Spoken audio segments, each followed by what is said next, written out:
फिर से मुस्लिम तुष्टीकरण के नाम पर भारतीय मुसलमानों को कटघरे में खड़े करने की कोशिश की जा रही है कि हम भारतीय मुसलमान जिन्ना के आह्वान को ठुकराकर अपने इस प्यारे वतन की मिट्टी के साथ मजबूती से जुड़े रहे। हम भारतीय मुसलमान इंडियंस बाय चॉइस हैं, बाय चांस नहीं। दिल्ली की हवा में सांस लेना मानो रोज 20 सिगरेट पीने जैसा हो। बस संसद से बाहर कदम रखिए, एक गहरी सांस लीजिए। ये चंदन की महक नहीं, ये जहर है जो आपके हमारे फेफड़ों में उतर रहा है। आज हमारे राष्ट्रगीत के 150 वर्ष पूरे होने पर हो रही महत्वपूर्ण चर्चा में गर्व के साथ एक भारतीय होने के नाते मैं अपने विचार रखना चाहती हूँ। सदन में इतिहास को तोड़ मरोड़ कर पेश करके फिर से मुस्लिम तुष्टीकरण के नाम पर भारतीय मुसलमानों को कटघरे में खड़े करने की कोशिश की जा रही है। लेकिन मैं सदन में बताना चाहूँगी कि हम भारतीय मुसलमान जिन्ना के आह्वान को ठुकराकर अपने इस प्यारे वतन की मिट्टी के साथ मजबूती से जुड़े रहे।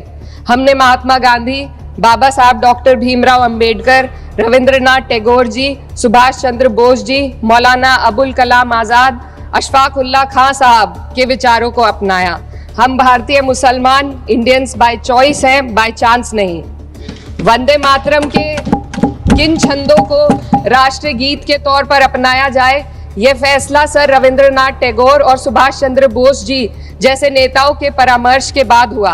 क्या अब हम उन महान नायकों की समझ पर प्रश्न चिन्ह उठाएंगे? उन्हें देश को बांटने वाला और तुष्टीकरण करने वाला कहने का पाप करेंगे? उन महान हस्तियों ने वंदे मातरम के उन छंदों को अपनाया जिन्होंने देश के हर वर्ग, हर धर्म के मानने वालों को एक सूत्र में पिरोने का काम किया। और मैं एक घटना आप लोगों के सामने रखना चाहती हूँ। वर्ष 1998 में उत्तर प्रदेश सरकार के मंत्री रविंदर शुक्ला जी ने स्कूलों में राष्ट्रगीत को गाना अनिवार्य कर दिया था। लेकिन तब के तत्कालीन प्रधानमंत्री अटल बिहारी वाजपेयी जी ने, जो उस समय लखनऊ के दौरे पर थे, उत्तर प्रदेश सरकार के इस फैसले पर नाराजगी जताई और यूपी सरकार ने राष्ट्रगीत को अनिवार्य करने वाले मंत्री को बर्खास्त कर दिया था।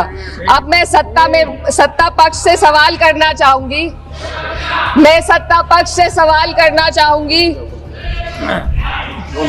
बोलने दीजिए। मैं सत्ता पक्ष से सवाल करना चाहूंगी कि जो विजन आजादी के समय के लोगों का था, राष्ट्रगीत को स्वेच्छा पर छोड़ने का, उसी का अनुसरण माननीय अटल बिहारी वाजपेयी जी ने किया, तो क्या वे भी मुस्लिम तुष्टीकरण कर रहे थे? जी नहीं, अटल बिहारी वाजपेयी जी राजधर्म निभा रहे थे।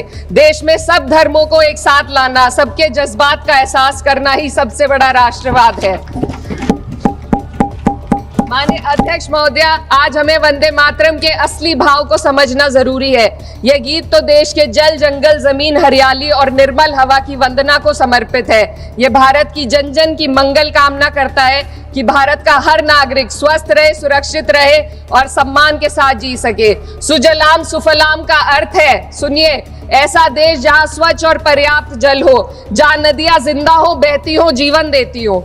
अध्यक्ष महोदय, लेकिन अब जरा यमुना का हाल देखिए। दिल्ली प्रदूषण नियंत्रण समिति की 2025 की रिपोर्ट बताती है कि यमुना के कई हिस्सों में बीओडी स्तर 127 mg पर लीटर तक पहुंच चुका है, जबकि किसी जीवित नदी के लिए ये 3 mg पर लीटर से कम होना चाहिए। ये सिर्फ नदी का संकट नहीं है, ये किसान का संकट है। नमामि गंगे के नाम पर हजारों करोड़ रुपए खर्च हो गए, लेकिन सच्चाई ये है कि आज भी गंगा और यमुना के किनारे किसान मजबूरी में उसी जहरीली पानी से खेती कर रहा है। वही जहर अनाज में उतरता है और वही जहर किसान की जिंदगी को धीरे धीरे खत्म कर देता है। अध्यक्ष महोदय, जब पानी जहर हो जाएगा तो सुजलाम कैसे होगा? जब किसान बर्बाद होगा तो सुफलाम कैसे होगा? मलयज शीतलम, मलय का अर्थ है मलय पर्वत से बहने वाली ठंडी सुगंधित चंदन जैसी हवा जो जीवन देती है, बीमारी नहीं। आज मैं इस सदन से पूछना चाहती हूँ, क्या आज के भारत की हवा मलयज शीतलम है? नहीं अध्यक्ष जी, बस संसद से बाहर कदम रखिए, एक गहरी सांस लीजिए। ये चंदन की महक नहीं, ये जहर है जो आपके हमारे फेफड़ों में उतर रहा है। दुनिया के 20 सबसे प्रदूषित शहरों में से 13 भारत में है।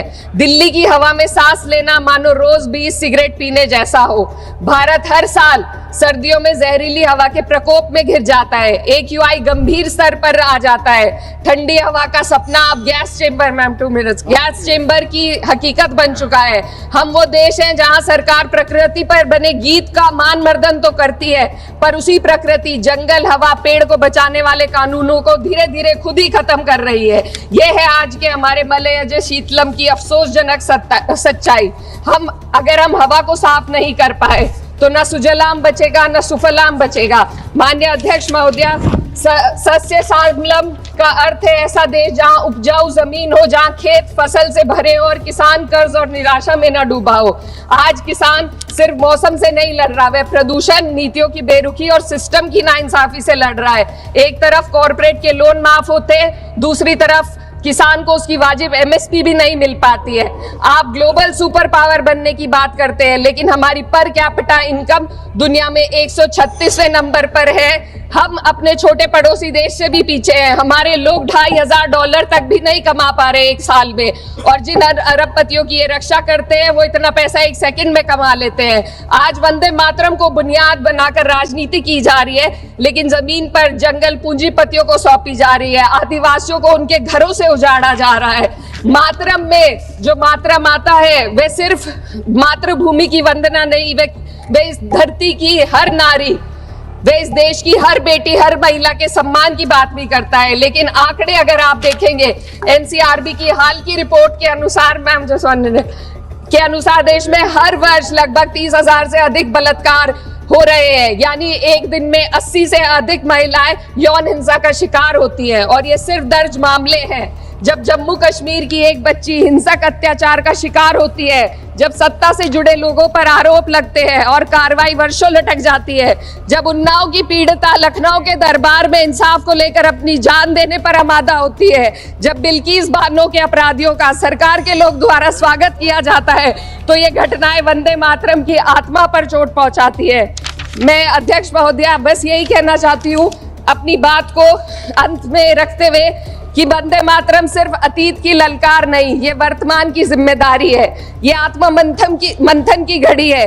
यही समय है कि हम वंदे मातरम को सिर्फ नारा नहीं, नीति और जिम्मेदारी बनाएं। और अपने जज्बात को मैं आलमा इकबाल साहब के तराना हिंद के साथ इस सदन में रखना चाहती हूँ कि सारे जहां से अच्छा हिंदुस्तान हमारा, हम बुलबुले हैं इसके, ये गुलसिता हमारा। मजहब नहीं सिखाता आपस में बैर रखना, हिंदी है हम, वतन है हिंदुस्तान हमारा।